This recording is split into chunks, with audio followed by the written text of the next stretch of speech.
Banky special. Yeah. Pure deliciousness. Pure deliciousness, man.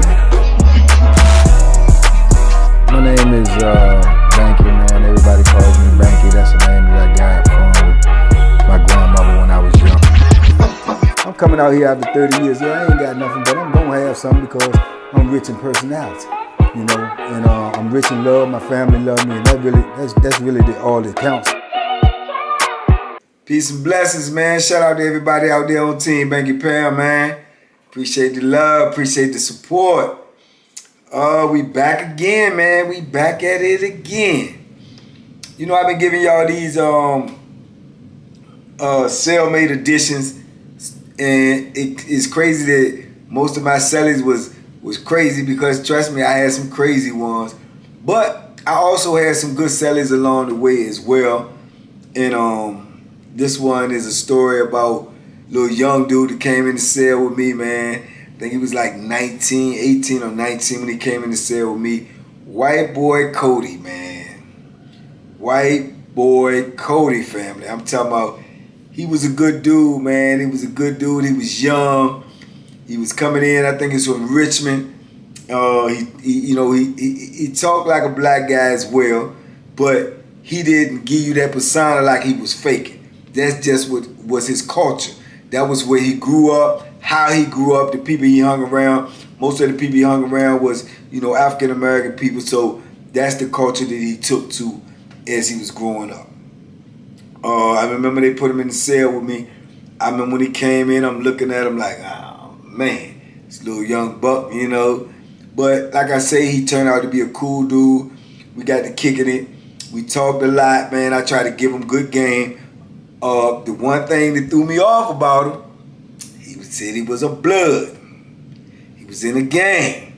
He said he been doing it since he was 11, 12 years old. So I'm like, man, come on, dog. Come on. So I used to, talk to him about it and give him my opinion about it because he was in the cell with me and he asked me. And I used to tell him all the time, man, I just don't see the purpose in it. You locked up, I don't see the purpose in it. And then on top of that, at the time, I don't know a lot about the gangs. So I don't even know that, I ain't never seen a white blood, a white crip or nothing like that. So I don't even know how that go, how that dynamics is. So he was like, I've been doing it, whatever. So at this time, the gangs were starting to, filter in the system more and more anyway. So it was just becoming a gang prison, Virginia. But it's a gang prison now, trust and believe me. Before I got out, oh yeah, there's gangs everywhere. But at this time, it was just starting. I think we was in, oh yeah, and shout out to somebody who told me to give y'all these time frames so y'all know what time frame I was talking about. That is a good idea, so salute to you, whoever you are. This was about 2002, around 2002, 3, right up in that area. So, yeah, so the gangs were starting to infiltrate the prisons now. They was making their presence known more and more on each and every institution. So they had little leaders and, head of the gangs, head of this, head of the blood, head of the Crips, head of the GDs, so on and so forth. So they acted like, at the time that he was in the cell with me, they acted like they accepted him. Like, okay, yeah, your credentials is all right. They do background checks on you, whatever. You supposed to be in a blood, on the street. You're a white boy, whatever. But you know what I'm saying. This is what you rep. We accept you. That's how they was acting. Now, I was suspicious of the situation the whole time, and I'm trying to tell him. But I'm thinking they acting like that because he in the cell with me. And if he in the cell with me, I don't care what's going on. Ain't nobody coming up in that cell do no foolishness unless they go through me. That's just how it's going down, So I didn't understand the situation. I used to talk to them about it. They stop at the door sometime, ask for them, tell them to come out. They go, they talk, they gang talk or whatever. Man, this man actually had homework assignments and questionnaires and paperwork to do dealing with his gang affiliation, which was just absurd to me, because I'm like, you could be doing a whole lot of other things and this is what you doing. you know, and I think he had a fresh like 22, 23 year sentence under the new law now. So that means he got to do like 85% of that. So you do the math and figure that out. That's what he had to do. Coming in fresh at 18, 19 years old. Never been in prison before, and you're a white boy. You know, so you got a lot to deal with. And, you know, I'm trying to let him know what's going on at the time because I done been locked up a minute, you know. So I'm trying to give him game because he in the cell with me. And like I say, he seemed to be a good dude. He got a good family behind him. His mom, she look out for him. He had a couple of brothers. They was younger than him. I think he the oldest. So I used to just try to keep giving him game, man. I liked him. He was a good dude. He was young. You know, I used to get him. I got him into working out, trying to take care of his body. I used to try to put some philosophy in his head, let him know you got to take care of your body while you in here. You know, you got to be strong. You got to be mentally, physically, spiritually strong to make it through what you got to go through, because you get ready to go on a journey like you never been on before. And I used to try to tell him that, to let him know and try to prepare him. But at the same time, you got the gang forces. He listening to them too. They in his ear, giving them other rules and regulations, some gang stuff. How you gonna have to curb in here while you a gang member? You gonna have to do this. You gonna have to do that. Basically, I used to counter that and let them know, you get ready to be a child again. These your parents.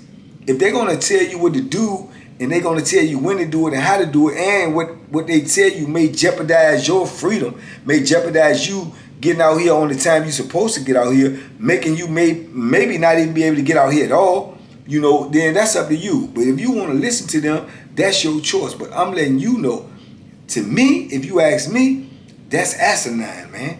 That's crazy.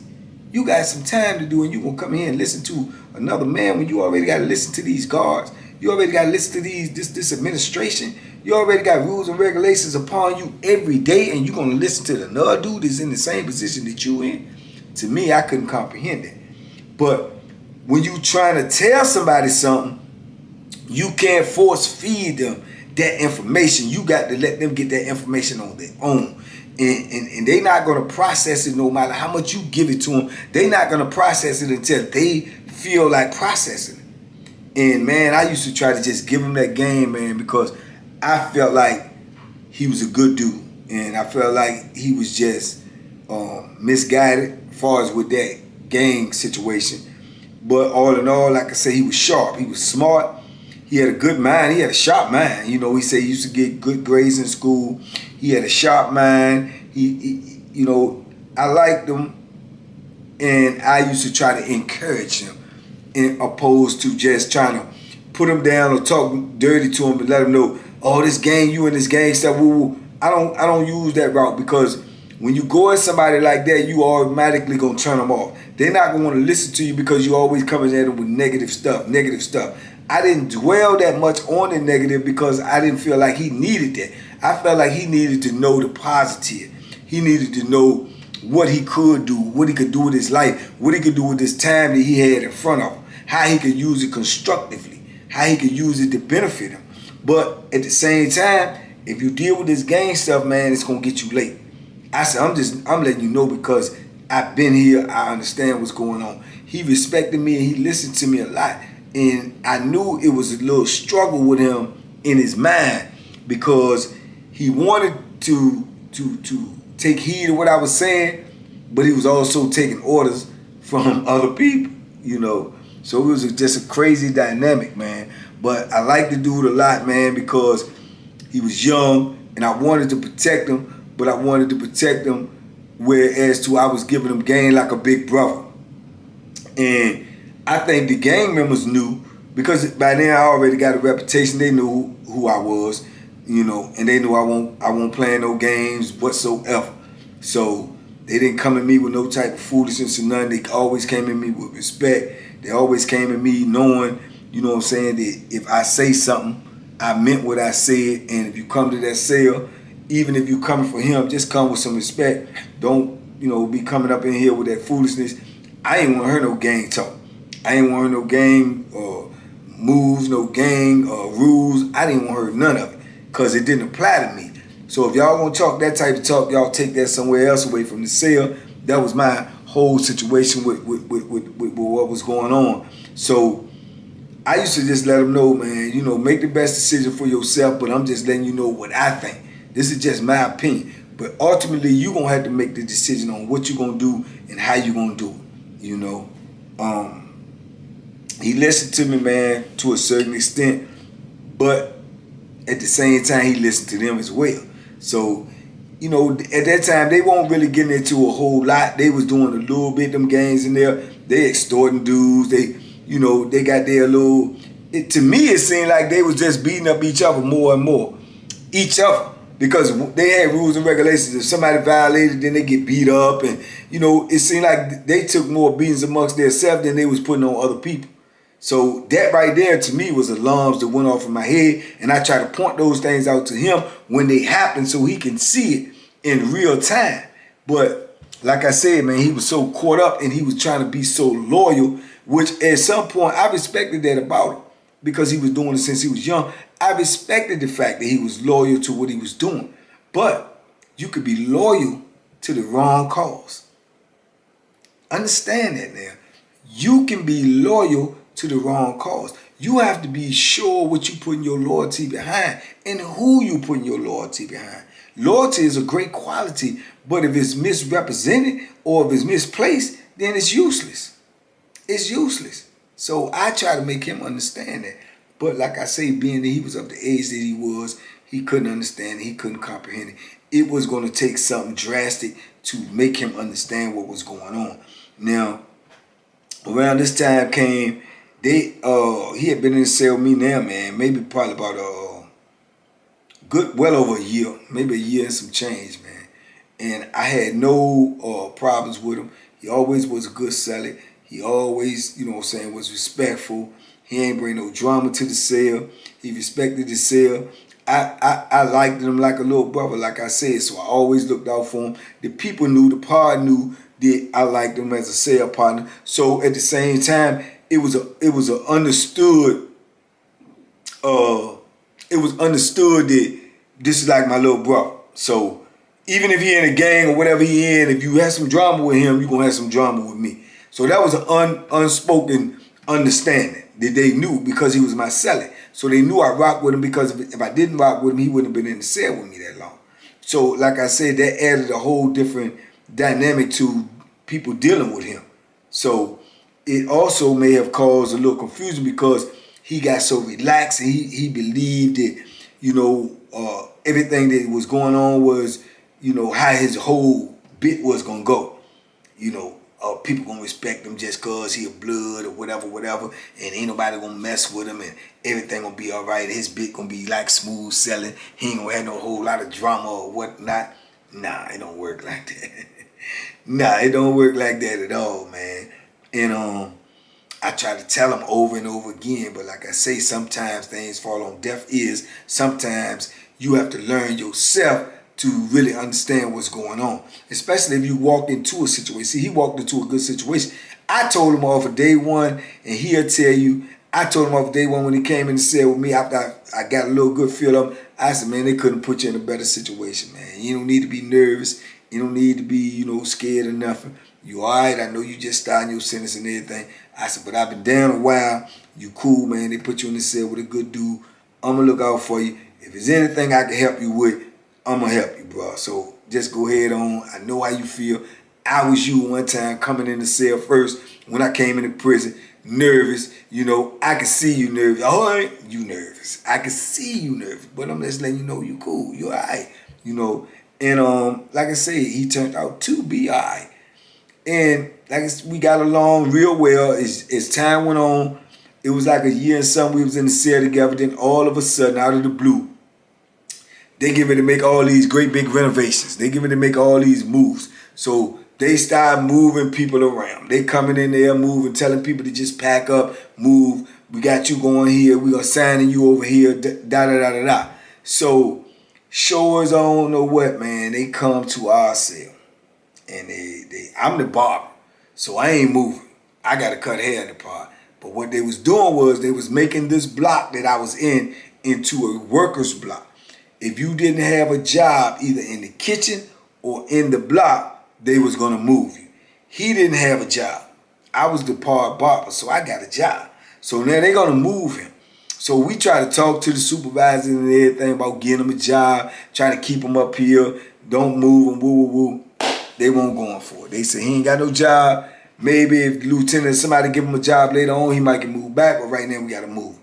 So they move him out the block, move him downstairs in my same building, but downstairs. When you come in the building, you got one block over here, one block over here, then you got to go up the stairs and you got a block over here, block over here. That's the block we in, upstairs to the left. He ended up moving downstairs to the right. So he's not even in the same block with me. Only time I would ever see him is doing recreation or outside doing going to commissary or in transition, you know, when he on the yard and we going somewhere else. That's the only time I was gonna be able to see him. So, man, I didn't want to move because, like I said, I don't like getting new cellies. Because, as y'all already know, you never know what you might get. The good, the bad, the ugly, or the unbelievable. So, with all that, he was a good cellie, you know. Man, they moved him. And he won't gone probably 2 weeks. It couldn't even been 2 weeks. It was less than 14 days. I'm coming up from rec one day, and I'm sweating. I've been working out. I'm you know, my adrenaline pumping. And as I walk in the block, I see dude sitting at the table and everything, and dude called me over there. He was like, and when I was coming up the stairs, back up. I was coming up the stairs. I remember coming up the stairs and saw a little blood in the stairway. So I figured somebody got the rumbling down there or whatever may be. I remember seeing little blood drops in the stairway because, you know, you be in tune to that type of stuff as you moving around in prison. So I remember seeing that. So as I get up and I go in the block, I remember the dude calling me over to the table. They were sitting at the table conversating about 2 or 3 dudes. And he said, "What's up, man?" I said, "What's up?" So he said, "Man, that's crazy, ain't it, man?" I said, what you talking about?" He said, "It's crazy, man, with Cody." I said, "What you talking about?" He said, "You know, what happened to Cody?" I said, "What happened to Cody?" He said, "Man, you know, the dude supposed to have jumped him down in the stairway and stuff." I said, "Who?" So he says, I think it was the blood dudes. I said, "The blood dudes?" He was like, "Yeah, man, I think they jumped him in the stairway or something." Somebody said he got stabbed up. Man, I was in a fit of rage. You heard me? I was like, "What?" He was like, I said, man, I went straight to the booth. I was like, "Open the side door, miss. I think I dropped my ID on the stairway." She was like, "What?" I said, "I dropped my ID on the stairway. I'm trying to get it for somebody to get it."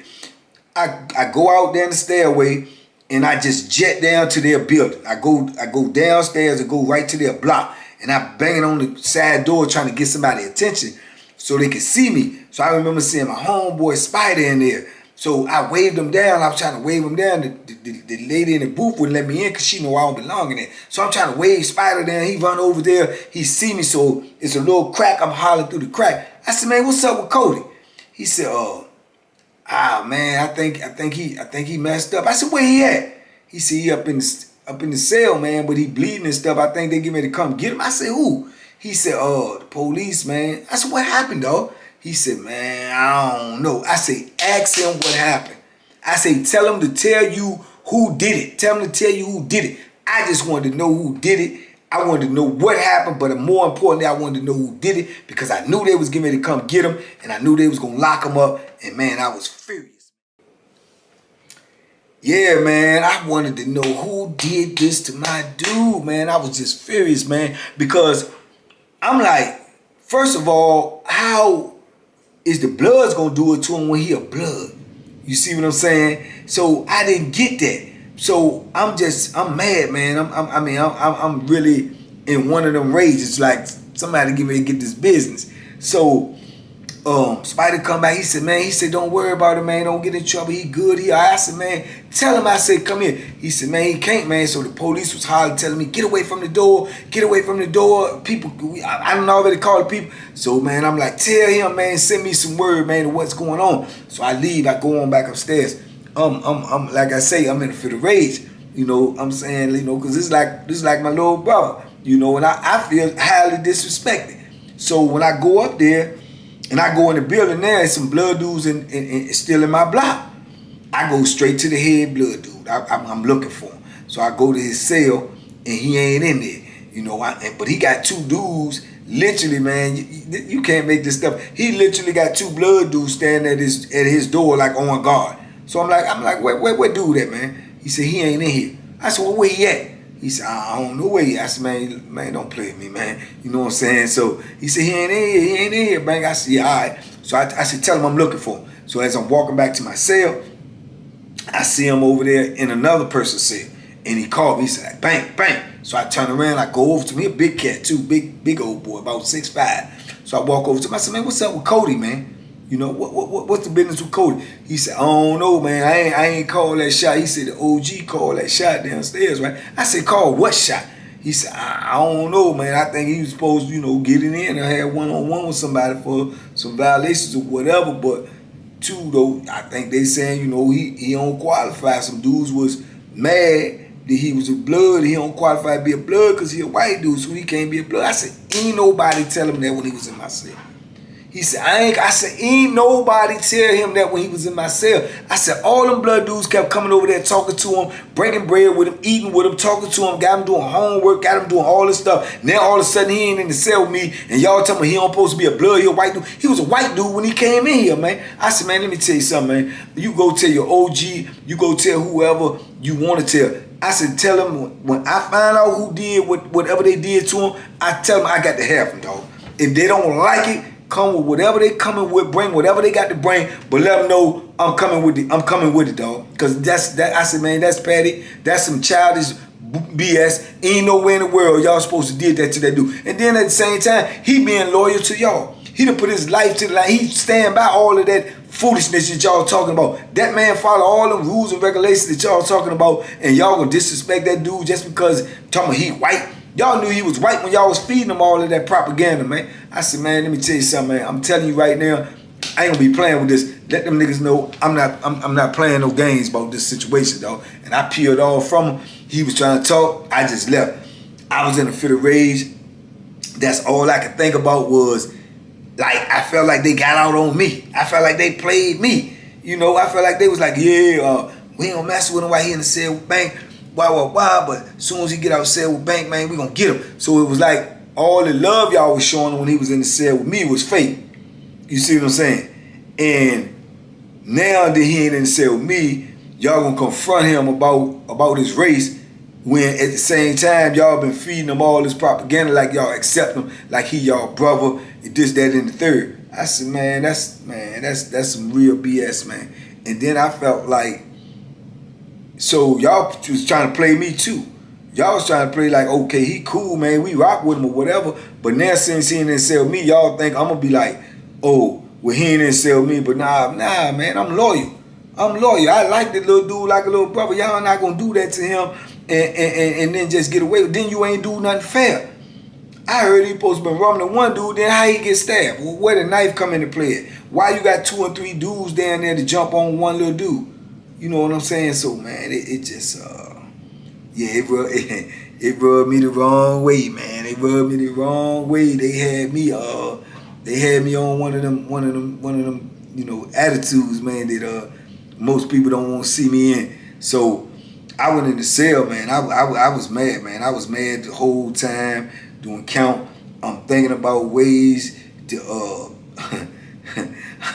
I'm thinking about ways to dismantle these dudes, man, and it's just crazy. Because I done met Cody's mom and everything, man, and she feel like, you know, when you get locked up and you young like that, man, your family and everything, they worry about you because you in a different world. You in a dangerous environment. You in a different world. So I had met his mom and talked to his mom. She felt more safe when he was in there with me. She used to always tell me, man, look out for my son. You know, so I had all of that to deal with. You know, they said, word, man, they locked Cody up, man. They had to take him to the hospital. So I'm like, oh, man. So it was just crazy. It was a crazy situation.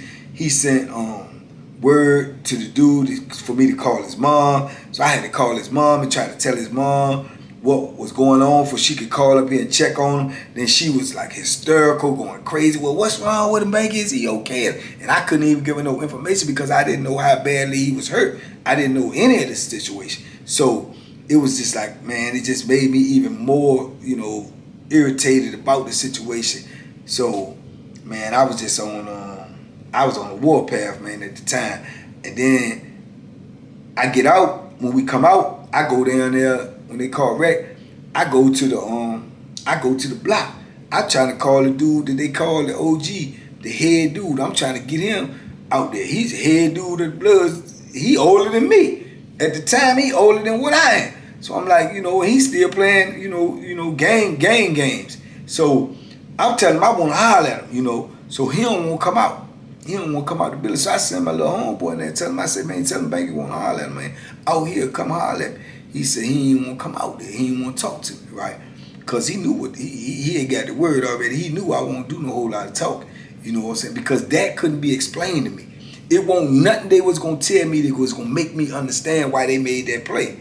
You know? So he ain't want to come out, man. He just ain't want to come out. So I'm letting them dudes in my block know, the ones that's already blood, they coming and trying to talk to me different times, one at a time, trying to feel me out, trying to get, you know, a gauge on what I'm going to do, if I'm going to do something. And some of them, you know, not to disrespect them, some of them was, they you know, if they feeling like they got to go to war with me, they going to go to war with me. Now, that don't mean nothing to me because you supposed to do what you got to do. You ain't going to win, that's for sure. But I'm not offended that you going to protect yourself because that's what you supposed to do. Because I'm letting them know when they come up talk to me, I ain't really got no rap, bro. I done already told y'all what it is with me. I'm just waiting on the word for him. If he send word back to me and tell me you did it, then I'm coming to see you. So, you know, if you did it and you already know and I don't know, you might well, you know, make your move right now because I'm coming to see you. You know, that's how I was letting them know what I was going to do straight up because I meant what I said. So they was like, oh, I ain't had nothing to do with it. I was, you know, but, you know, but you supposed to still ride with your peoples. You know, if I'm going to see them, I know if I go see them, y'all going to help them. So I'm just letting you know what the play is off the top because that's how this, and I had dudes that rock with me, you know what I'm saying, that's going to do whatever I do, you know, but they know I'm not playing. You know, when it comes to a situation like that, when you make a stand, you got to stand by what you say you're going to stand by. And you got to be no less than who you say you are. And people already knew who I was. So anything less than that was going to be uncivilized for me anyway, you know. So anyway, Cody had went to the hospital, man. He came back. He was all right. He wasn't nothing really major. They had put him in the hole.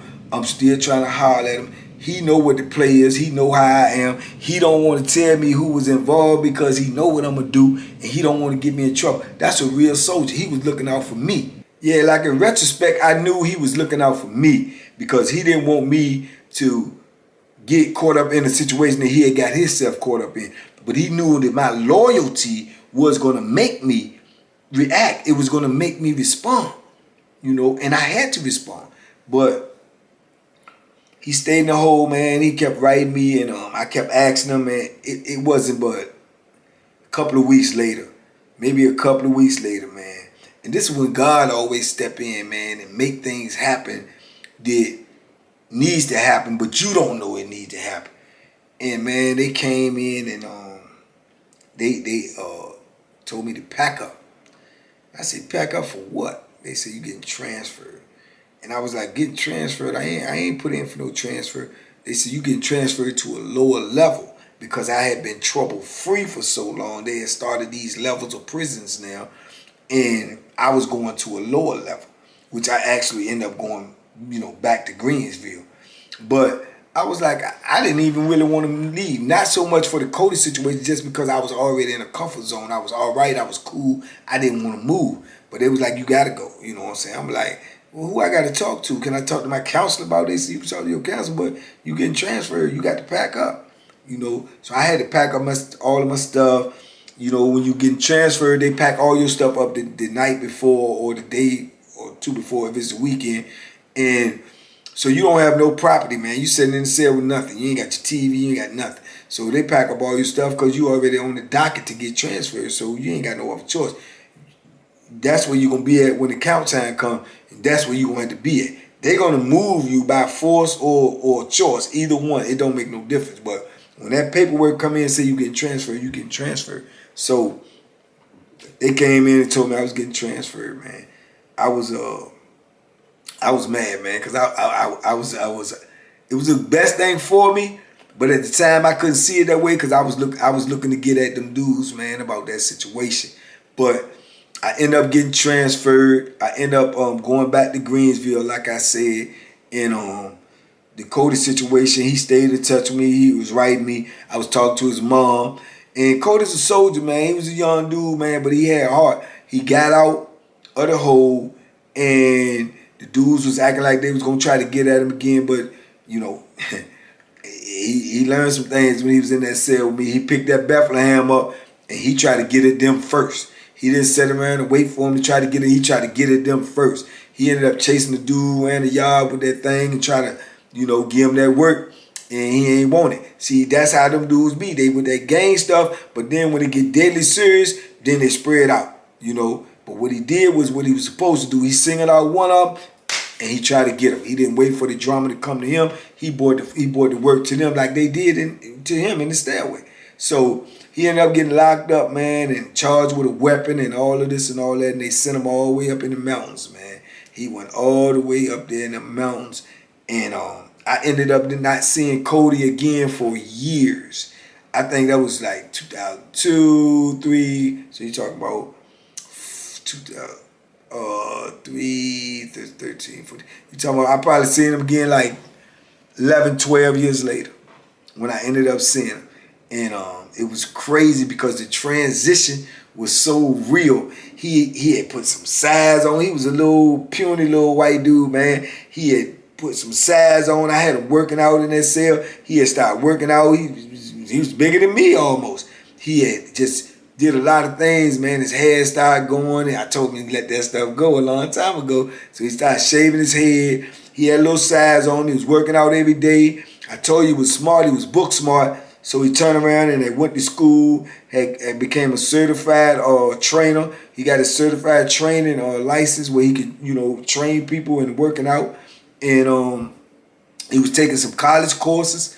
Man, I was proud of him. I was real proud of him. He had, you know, denounced the gangs and everything. So it was just crazy, man, for me to run into him, and it became full circle because now he had became a man in prison. He came in penitentiary as a young kid. He became a man in prison. He wasn't a follower anymore. He didn't walk to nobody else's beat. He walked to his own beat. He made his own rules. He did what he wanted to do. I was super proud of him, man, as a little brother, man. And he talked to me, man, and he told me, man, that everything that I taught him always stayed in his head and always kept him focused. And that was just cool, man, to hear, and it made me feel good, man. I let him know how sorry I was about the situation. I couldn't handle that situation, but he was like, it all worked out for the best because he didn't want me to get in those situations myself. He didn't want me to do anything foolish. So it was just, it was a good reunion, man. And he's still like my little brother to this day. He locked up, man. When I made parole, actually, when my homeboy made parole, Mon is also like my little brother, made parole. He was the one who let me know because he was going through his mother, still contacted me while I was still in prison through the kiosk. His mother would send me messages from him. So I would send messages back. So he had sent me the messages that Mon had actually made parole. And I didn't even know it, you know, and that Mom was looking for me, trying to find my state number to get in touch with me, which is crazy. That's a story in itself. When they always tell you when you locked up, you're not a human being anymore, you just a number. Well, that is totally true. Because if you try to look up somebody now in prison in Virginia, you look up their name, you ain't going to be able to find them. But if you put their number in, you can find them. They're identified by their number, not even their name. That's what they think about you in Virginia. So Mom was trying to find my number. He knew my name, but he was trying to find my number to get in contact with me. And Cody was the one who told me, which I ended up getting in contact with Mom too, which is now my best friend / little brother out here on the street. So it just was, it came full circle, man. And I talked to Cody now. He knows when I made parole, he got in touch with me. I talked to him often. He's getting ready to get out. He got less than 2 years left. He had a bout with the coronavirus, which was crazy. You know, he had to battle with that, but he came through because he was young and strong. But he's still doing his thing, man. He's waiting to get out, man. He's still studying. He's still book smart. He got a lot of plans and a lot of ambition for when he get out. He's still young, you know what I'm saying? Not young as he used to be, but he's still young. And he got a good future ahead of him because he's smart and he's sharp. And he survived this hell called prison, man. You know, he survived it, man. And the tools that I gave him, I'm glad they was able to help him along the way of his travels through that jungle that he had to travel through, man. So salute to Cody, man. One of my good sellers, man. One of the dudes I consider my little brother. He'll be out here soon. I will introduce y'all to him. I will bring him to y'all, put him on camera, let y'all can see him and y'all can see the progress in him. I know y'all got a picture of him now. You know, like I say, he was a puny little white dude then, man, but now he got a little size on him, little muscles with him, man. So, yeah, he's on his way out here. But, yeah, that just was a little story about y'all, man, about one of my good sellers. Since y'all always heard my crazy sellers, my wild sellers, but I was a good seller. You know, we almost, you know, had a crazy situation, but it worked itself out the best way that it could. You know, it was lessons to be learned in that. And the lessons to be learned in that is never, ever be a follower, man. You always have to be a leader because you follow somebody else and you may not want to go to where their destination is. You have to determine your own destination, the way you're trying to go in life, and you got to be the driver. You cannot be in the passenger seat to your own destiny. You have to be the driver, man. So, salute to Cody, man, for being the driver, taking over, man, getting out of the passenger seat and getting in the driver's seat to his own destiny. And I'm quite sure when he get out here, he's going to do some good things, man. And I'm going to try to help him in any way I can because, like I say, he's like a little brother to me, man. So, always, man, be safe, be smart, make good decisions. I appreciate y'all out there, man. I love y'all, man. Team Banky Pound, stand up. I'll see y'all on the next one, man. Be safe.